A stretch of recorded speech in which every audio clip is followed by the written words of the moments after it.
Hey, if you wonder how you can charge your Samsung Galaxy Buds 3 with the wireless method, first of all, you will have to input left and the right earbud inside, close this case, and now you will have to put your case on the wireless charger, or for example off the back of your phone if your smartphone support the reverse wireless charging, or for example the battery share. And now when you do this, the indicator will light up with the orange, so just wait for it. Wait a minute, I'm gonna put it a little bit lower. Okay, if it doesn't work, you will have to be sure that this feature is actually enabled on your phone. As you can see, for some reason it just turns off on mine. There we go.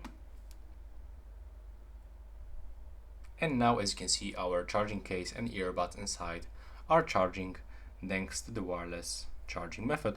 But also you can use the wireless pads, like this one for example.